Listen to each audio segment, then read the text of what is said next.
بار ایک غیر مسلم شاہ مینا کی بارگاہ میں آیا اور کہا، آپ لوگ کہتے ہیں کہ آپ کے نبی ہر جگہ موجود ہیں، تو آپ ثابت کیجئے۔ شاہ مینا جلال میں آ گئے اور فرمایا، سامنے جو نیم کا پیڑ ہے اسے دیکھ۔ انگریز نے دیکھا تو نیم کی ہر پتی میں شاہ مینا دکھائی دے رہے تھے۔ پھر آپ نے کہا، دیکھ داہنی طرف جو پیڑ ہے، اس پیڑ کی ہر پتی میں بھی شاہ مینا ہی دکھائی دے رہے تھے۔ اسی طرح آپ نے اوپر نیچے دائیں بائیں دکھایا۔ وہ غیر مسلم جان گیا کہ نبی کے غلام کا یہ عالم ہے تو خود نبی کا کیا عالم ہوگا، سبحان اللہ۔ اور وہ آپ کے قدموں میں گر گیا اور کلمہ پڑھ کر اسلام میں داخل ہو گیا۔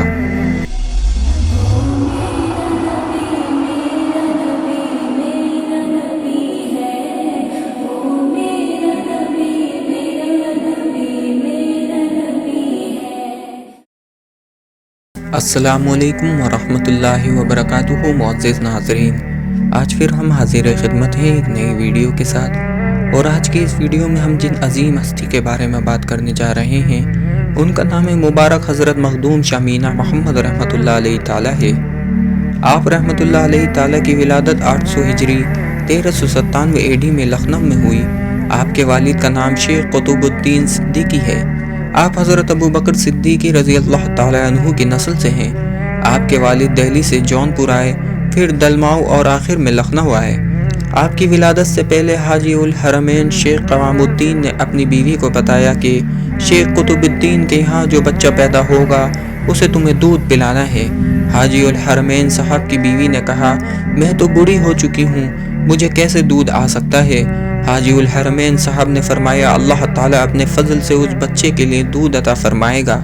آپ کی ولادت کے بعد اللہ تعالیٰ کے فضل سے حاجی الحرمین صاحب کی بیوی کو دودھ آنا شروع ہو گیا۔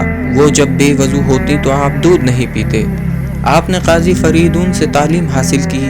جب آپ کی عمر 10 سال ہوئی، آپ نے حضرت شیخ صدر الدین محمد راجان کتال کے شاگرد حضرت بندگی میاں کے پاس تصوف کی تعلیم شروع کی۔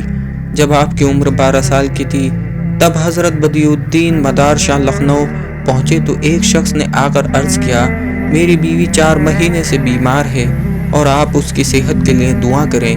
حضرت نے اسے مخدوم شاہ مینا سے ملنے کے لیے کہا اور ساتھ میں اپنے شاگرد شیخ شہاب الدین کو جانماز اور ایک تھیلی دی اور فرمایا، حضرت قیام الدین کی درگاہ پر جا کر شیخ شاہ مینا کو یہ 2 چیزیں دینا اور ان کو دعا کرنے کے لیے کہنا۔ جب وہ لوگ اس عورت کو لے کر وہاں پہنچے تو دیکھا کہ شاہ مینا ابھی بچے ہیں۔ انہوں نے دونوں چیزیں ان کو دے کر ساری بات بتائی۔ آپ وضو کر کے جانماز پر کھڑے ہوئے تو آپ کے پیر کانپنے لگے۔ آپ نے شیخ شہاب الدین کو دعا کرنے کے لیے کہا، مگر انہوں نے انکار کیا اور زور دے کر آپ کو دعا کرنے کے لیے کہا۔ پھر شاہ مینا نے دعا کی اور شیخ شہاب الدین نے آمین کہا۔ آپ کی دعا سے فوراً اس عورت کی بیماری دور ہوئی اور وہ ہوش میں آ کر کھانا مانگنے لگی۔ آپ نے اس تھیلی میں سے چاول اور سرکہ نکال کر اسے کھلایا۔ اسے کھانے کے بعد اسے زیادہ اچھا محسوس ہونے لگا۔ اس کے بعد مخدوم شاہ مینا مشہور ہو گئے اور لوگ آپ کے پاس اپنی تکلیف اور بیماریوں کے لیے دعا کرانے کے لیے آنے لگے۔ اس طرح حضرت بدیع الدین مدار شاہ نے شاہ مینا کی قطبیت کو ظاہر کیا۔ 17 شوال 855 ہجری کی رات کو آپ حضرت مخدوم شیخ سارنگ رحمۃ اللہ علیہ تعالیٰ کی بارگاہ میں حاضر تھے۔ حضرت نے اپنے بیٹے مالک مینا مسعود عالم کو پکارا۔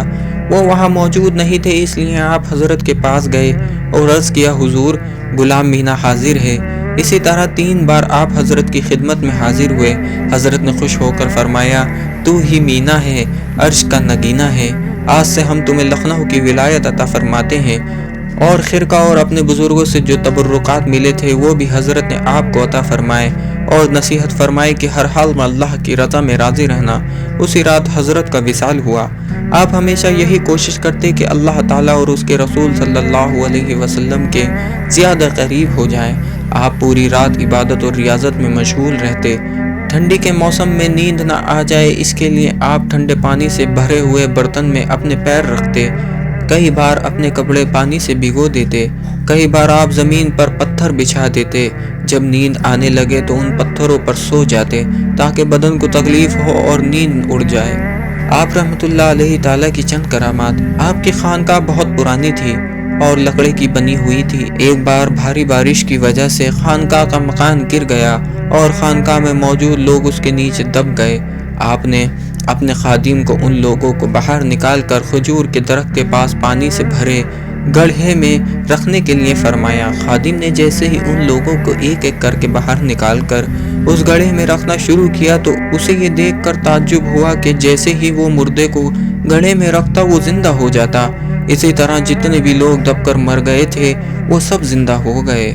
ایک بار آپ کے شاگرد شیخ سعد الدین خیر آبادی شدید بیمار تھے اور کوئی دوا اثر نہیں کر رہی تھی۔ ایک شخص نے شاہ مینہ کی بارگاہ میں جا کر بتایا۔ آپ اس وقت حضرت نصیر الدین چراغ دہلی کے عرس کے موقع پر نیاز کی تیاری کر رہے تھے۔ کسی نے آپ کی بارگاہ میں گھی اور شکر لگائی ہوئی ایک روٹی پیش کی تھی۔ آپ نے اس شخص کو وہ روٹی دی اور فرمایا، شیخ سعد الدین سے کہنا کہ یہ روٹی پوری کھا لینا، ذرا بھی باقی نہ رکھنا۔ شیخ سعد الدین نے ویسا ہی کیا۔ روٹی کھانے کے بعد ان کو نیند آ گئی۔ جب وہ جاگے تو بالکل تندرست ہو گئے۔ اسی طرح ایک بار ایک غیر مسلم شاہ مینہ کی بارگاہ میں آیا اور کہا، آپ لوگ کہتے ہیں کہ آپ کے نبی ہر جگہ موجود ہیں، تو آپ ثابت کیجئے۔ شاہ مینہ جلال میں آ گئے اور فرمایا، سامنے جو نیم کا پیڑ ہے اسے دیکھ۔ انگریز نے دیکھا تو نیم کی ہر پتی میں شاہ مینہ دکھائی دے رہے تھے۔ پھر آپ نے کہا، دیکھ داہنی طرف جو پیڑ ہے اس پیڑ کی ہر پتی میں بھی شاہ مینہ ہی دکھائی دے رہے تھے۔ اسی طرح آپ نے اوپر نیچے دائیں بائیں دکھایا۔ وہ غیر مسلم جان گیا کہ نبی کے غلام کا یہ عالم ہے تو خود نبی کا کیا عالم ہوگا، سبحان اللہ، اور وہ آپ کے قدموں میں گر گیا اور کلمہ پڑھ کر اسلام میں داخل ہو گیا۔ آپ حضرت مخدوم محمد خامس عبداللہ رومی عرف شیخ سارنگ رحمۃ اللہ علیہ تعالیٰ کے مرید اور خلیفہ ہیں۔ حضرت حاجی الحرمین شیخ قوام الدین رحمۃ اللہ علیہ تعالیٰ نے بھی 840 ہجری 1436 AD میں آپ کو خلافت عطا فرمائی ہے۔ آپ کو چشتی ناصری اور شور وردی جلالی سلسلے کی خلافت ملی ہے۔ اب سے چشتی نظامی مینائی سلسلہ جاری ہے۔ وصال کے پہلے 6 مہینے تک آپ اپنے حجرے میں تنہا رہے۔ آخر میں بیماری کے سبب آپ کا انتقال ہوا۔ آپ کا وصال 23 صفر 884 ہجری مئی 1479 AD کو ہوا۔ اللہ تعالیٰ اس کے حبیب صلی اللہ علیہ وسلم کے صدقے میں اور حضرت مخدوم شاہ مینہ رحمۃ اللہ علیہ تعالیٰ اور تمام اولیاء اللہ کے وسیلے سے سب کو مکمل عشق رسول عطا فرمائے اور سب کے ایمان کی حفاظت عطا فرمائے اور سب کو نیک عمل کرنے کی توفیق عطا فرمائے اور سب کو دنیا و آخرت میں کامیابی عطا فرمائے اور سب کے نیک جائز مرادوں کو پوری عطا فرمائے۔ آمین آمین یا رب العالمین۔